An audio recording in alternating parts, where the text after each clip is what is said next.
Now, may mga panahon na magandang balita. Halimbawa, yung Baseco posted a 750% income growth in 2011. Yan, parang ang ganda.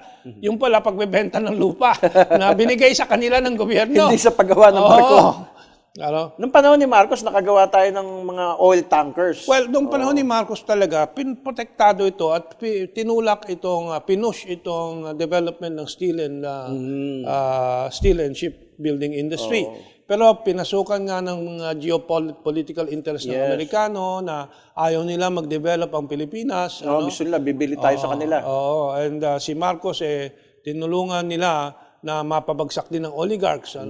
So, this is a constant recurring cyclic problem ng Pilipinas na we have the nationalism, we understand how to industrialize, we understand state-owned industries, pero talagang pinapasukan ng foreign interest.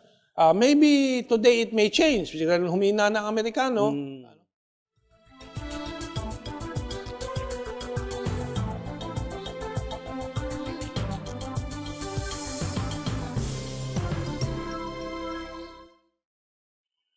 Okay.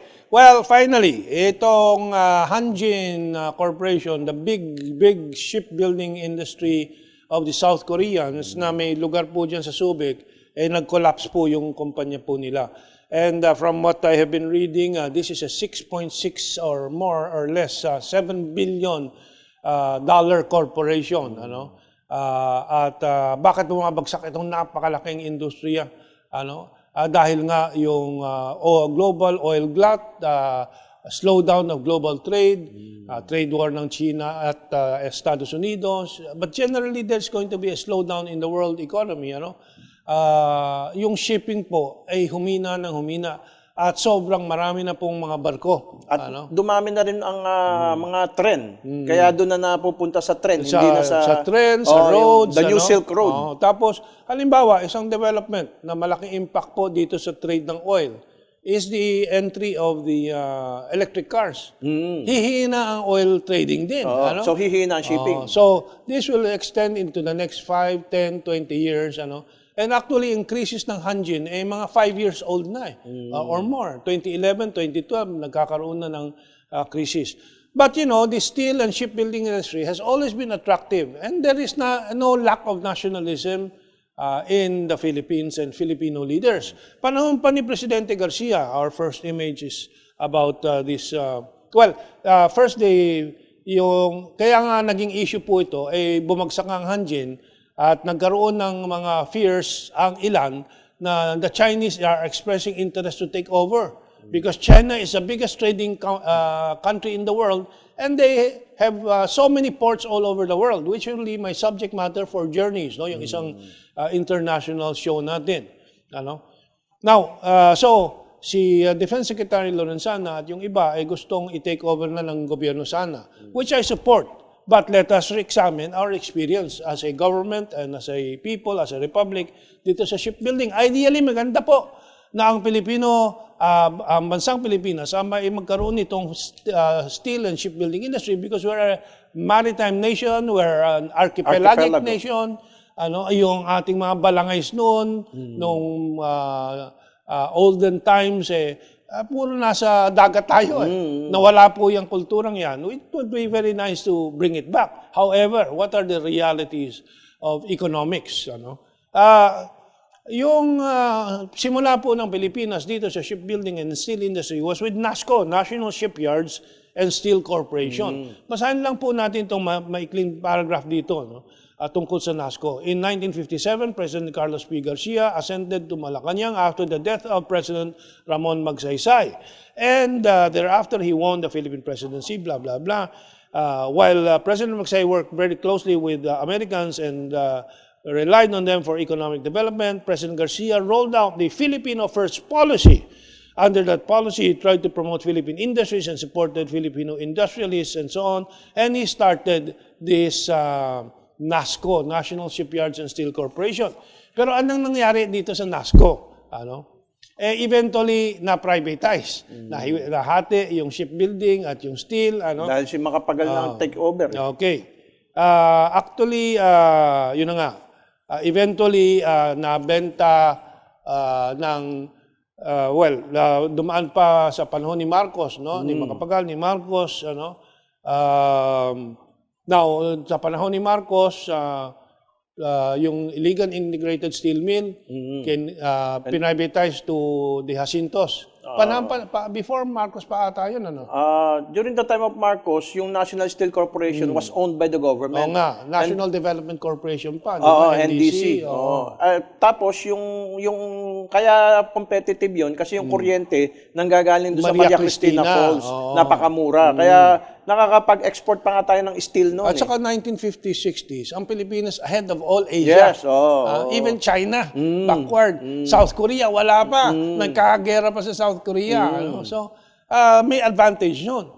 And of course, government gave privileges to the steel and shipbuilding industry dito. Ano? But anong nangyari? Eventually, the Jacintos were given the steel mill in Iligan. Nagkalugi-lugi despite all the economic protection. Ano? Bakit? Well, we don't know kung bakit sa private sector lahat nagko-collapse. Ano? So, it came to the point na in the recent years, Palace to resuscitate moribund steel industry. Ano? Now, after the Jacintos, nag-collapse yan, nag-take over ulit ang government. Ano? Tapos yung shipbuilding industry na privatized to Hanjin Romualdez. Before. Yung Baseco, Bataan Shipyard, and Engineering Corporation. Sila Romualdez, no? Beho pa, si Beho yan, no? Beho Romualdez and so on. Ano? But all of them eventually, because of politics also, dahil bumagsak din si Marcos, ano, yung Baseco ay tinake over ng PCGG, ano. Basta this is the same old story. Tapos pumasok na yung Keppel at saka yung Hanjin, nawala na yung Baseco at saka Pilseco. Because the palace tried to resuscitate the moribund steel industry, with tariff protection and operation of an integrated steel mill. No? May headlines tayo dyan. Ano. And of course, our shipbuilding and shipping industry, Aboitiz is one of the biggest. But Aboitiz eventually sells the 100-year shipping business to Nenaco, to the Kuwaiti-backed rival Negros Navigation Company. Ano? But it's the same old story. Magko-collapse. Tapos yung ating steel mill, binenta ni Cory Aquino sa mga Malaysians. Ang ginawa naman ng mga Malaysians, pinatay. Kaya lang nila binili para patayin. Tapos nabenta naman sa mga Indians, pinatay din. Kasi siyempre, gusto ba ng Indian na meron silang kakompetensya? So, mahirap kung ganyan na umaasa lang ang gobyerno sa mga kakompetensya natin. Ano? Yeah. Now, may mga panahon na magandang balita. Halimbawa, yung Baseco posted a 750% income growth in 2011. Yan, parang ang ganda. Yung pala, pagbebenta ng lupa na binigay sa kanila ng gobyerno. Hindi sa paggawa ng barko. Ano? Nung panahon ni Marcos, nakagawa tayo ng mga oil tankers. Well, nung panahon ni Marcos talaga, pinprotektado ito at tinulak pinush itong development ng steel and shipbuilding industry. Pero pinasukan nga ng geopolitical interest ng Amerikano na ayaw nila mag-develop ang Pilipinas. Gusto nila, bibili tayo sa kanila. And si Marcos, tinulungan nila na mapabagsak din ng oligarchs. So, this is a constant recurring cyclic problem ng Pilipinas na we have the nationalism, we understand how to industrialize, we understand state-owned industries, pero talagang pinapasukan ng foreign interest. Maybe today it may change. Humina ng Amerikano.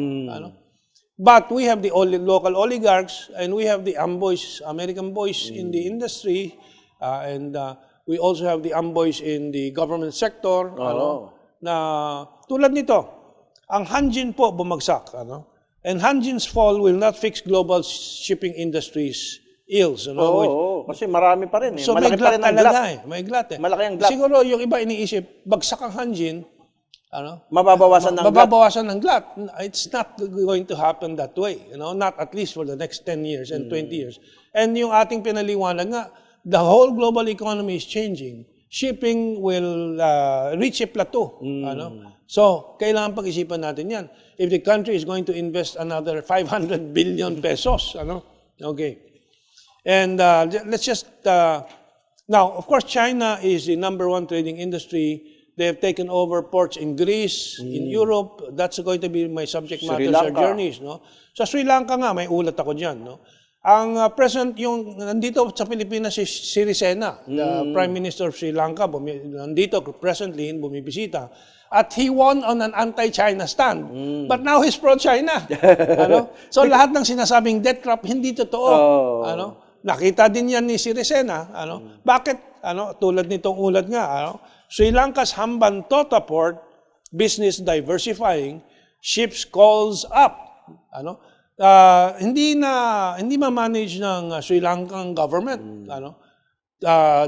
Tinake over for a lease. Hindi take over na sa pag-grab, but lease may equity swap, no? May equity swap, debt equity swap sila. Nagbigay ng $1.1 billion ang China sa Sri Lanka. And umuupa sila, lease nga, no? And tinake over nila ang management. Siyempre, tataas ang port calls ng mga barko. Kikita. By mga 300 ships have already started visiting, and it was up by 30% again in 2017 to 2018. And itong Enero, tumaas na naman, ano? So, pataas ng pataas yan. Ano, kumikita na ang Hambantota Port. Kaya si Sirisena, magandang tiyempong bisita na maiulat natin, anti-China din yan. Sa Maldives, ganyan din po. Nanalo ang present government on an anti-China. Kasi alam po ninyo, pagka lumalaban ka sa incumbent, all the issues you will say negative laban sa gobyerno. And siyempre, ang China, kaibigan ng lahat ng gobyerno. Pero pag nakaupo ka na? Pag nakaupo ka na, the reality is, the best ally is China. Kasi development Kailangan mong development for jobs, for bringing up the economy, raising the economy, and so on. So, Sirisena, who is also picking up the anti-drug war from Duterte, is very pro-China now. And ang competition nila doon sa Sri Lanka is India. It's always India, China, India, China. At saka ang China, pagka tumulong, walang kasamang regime change. Hindi katulad ng Amerika, gusto regime change. Hindi sila nakikialam, kaya nagiging biktima nga sila ng propaganda. Kasi hindi sila nakikihalo sa debate sa hindi tulad ng Amerikano. They respect the internal affairs of other countries. Now, I am not for any other party but the government to take over. Pero let us think very carefully. Kasi we will be diverting hundreds of billions of pesos. At saka hindi dapat bayaran ng gobyerno yung utang ng Hanjin, which is a private corporation. Baka naman kaya lang gusto mag-take over ang gobyerno, baka may kikita na naman dyan, wag naman sana. At ang problema dyan, yung privatization, na pagsasamantalahan na naman itong mga local oligarchs. Baka problema, bibili ng gobyerno, tapos ibebenta sa... Andyan na naman yung mga Salim Group. Nako. So, that's why we're reviewing this experience ng Pilipinas. Are we able to really run a massive, are we ready to run a massive government or state-led investment? If we want to do that, which is good, kailangan intindihin natin. Tsaka dapat continuous. Katulad noon, ginawa yan nung panahon ni President Marcos. Nung nawala si Marcos, panahon pa ni Garcia. Nahinto nung panahon ni Marcos kasi yung succeeding governments, privatization, deregulation, import liberalization na ang pinapatupad. CORE, FBR. So, nahinto. Dapat merong continuity. Kahit na mawala na si President Duterte, tuloy-tuloy pa rin dapat yan. So, it must be a matter of national policy, not just an administration policy. Kaya, kasi nga, sa klase din ng politika natin, halimbawa, take over ng gobyerno nga, maganda nga, yung Hanjin, patatakbuhin. Anong gagawin ng oposisyon? Walang tigil na batikos yan dyan. Hindi, corrupt yan. Kung kailangan i-privatize hanggang yan. Hanggang sa ma-privatize. Pag na-privatize na, masaya na sila kasi makukuha na nila ang commission nila. Dole-out ng mga oligarchs, take over na ng oligarchs. Now, the oligarchs, after some years, ibebenta sa foreign interest naman. Yun ang dilemma po natin. Kaya, in-unfriend ako ni Abe Puruganan doon sa Facebook. Bakit naman? Dahil yung unang reaction niya, hindi pwedeng China. Sabi ko, yan ba pinag-isipan mo, o racist ano lang 'yan, racist knee-jerk reaction, or bakit kung Amerikano o tuta ng Amerikano like South Koreans okay sa inyo? Bakit automatic pagka China hindi po pwede, samantalang China lang number one ang may global vision for a Belt and Road Initiative of global trade, kaya nila napapaantan ng maayos at kumikita ang mga ports na tinatake over nila kasama sa isang global plan, not of political imperialism, but trade. Yan ang ideolohiya ng China. Kaya dapat pag-aralan muna, wag magkakaroon ng knee-jerk reaction. Hindi sumagot si Abe Puruganan sa akin, in-unfriend ako. Ibig sabihin, wala siyang sagot doon sa hamon ko sa kanya. Pag-isipan mo, But if we do go into it, we can still partner with China para mapakinabangan natin yung global trading system ng China. At pwedeng bumili rin ng China ng ating ships that we will be making. At yung ating domestic shipping industry, karamihan niya bulok na At kulang na kulang. Kaya mataas ang presyo ng transportation. So kailangan natin ng mga barko sa ating domestic merchant fleet. Well, so again, we could use the money of China to take control of the Hanjin shipbuilding and improve Subic. Yes. Pwede naman din, joint venture din. Precisely. May share ang government. And Subic should become an international port, which is not happening today. Oo nga hindi nangyayari po. More on military pa rin kasi nga, I think ang knee-jerk reaction, and sana mapag-isipan nila Delfin Lorenzana and so on, that the Chinese is not coming in na may military intention. Of course, man-neutralize ang American military insertion dyan. Na napakarami sa different bases. Simple lang kasi yan Ang mangyayari kasi, malalaman na ng China lahat ng labas-pasok ng Amerikano dyan. Siyempre, without necessarily intending to, man-neutralize ang American presence in Subic. Kaya ayaw nila. Yeah, but I think the independent foreign policy precisely is in that direction. Na wala nang makakalamang. Dapat ang mahalaga sa atin, yung ating ekonomiya. Yung ating ekonomiya. Hindi yung military ng Amerika. So, from the sad failures of the past, let us take this opportunity now to make sure we think things through so that sober-minded tayo dapat. At walang bias. Wala po yung knee-jerk racism against China, knee-jerk reaction to protect the American security interest. Because sa totoo lang po, wala namang security interest ng Pilipinas laban sa China. Yung West Philippine Sea, nag-uusap na tayo dyan. The Chinese ships are just in our port today to make a port of call. It is not an enemy. So, wag na magpanggap yung ibang mga deep in their hearts are amboys. It is an opportunity for you to realize your deep in your hearts amboys. At tanggalin na po ninyo yan. And let's be Filipinos and focus on the interest of the Philippines to rise economically. At yung iba pa, kunwari, nationalist, yung pala working for the interest of a private conglomerate. That's right. Or like the Salim Group. Or Aboitiz Group. Nakita natin, they were given all the opportunities sa shipbuilding, shipping industry. Binenta din nila. Si RJ Jacinto, aktibo na naman, gustong Filipino takeover. Interesado na naman siguro si Jacinto. But look at your history there. Baka mamaya, at the end, ibebenta lang din pala nila. Kawawa naman yung Filipino people. Okay, and so from a sad story, let's make sure now we have a continuing success story once we start a takeover of the Philippine steel and shipbuilding industry. Otherwise, let us just focus on making it work in partnership with those who have the capacity and the long-term strategic plan of global trade. Partnership for progress. Okay. So, ayan po, we have given you a history of our steel and shipbuilding industry attempts, and let us take this into account in our present opportunity from the collapse of the Hanjin shipbuilding in Subic Port. Now, it is not only, we're not discussing only the shipbuilding, but the Subic Port. Kasi, mapakinabangan naman. Ano yan magkatuwang intertwined. yan. Intertwined yan. So, Ferdy, any last word on this issue? Well, it's about time na we think out of the box, no? Asikasuhin natin yung sarili natin, yung national interest natin, the interest of the Filipino people, not the interest of the United States, not the interest of the Malaysians, Oligarchs. not the interest of the oligarchs, and more so, the foreign oligarchs. Oo.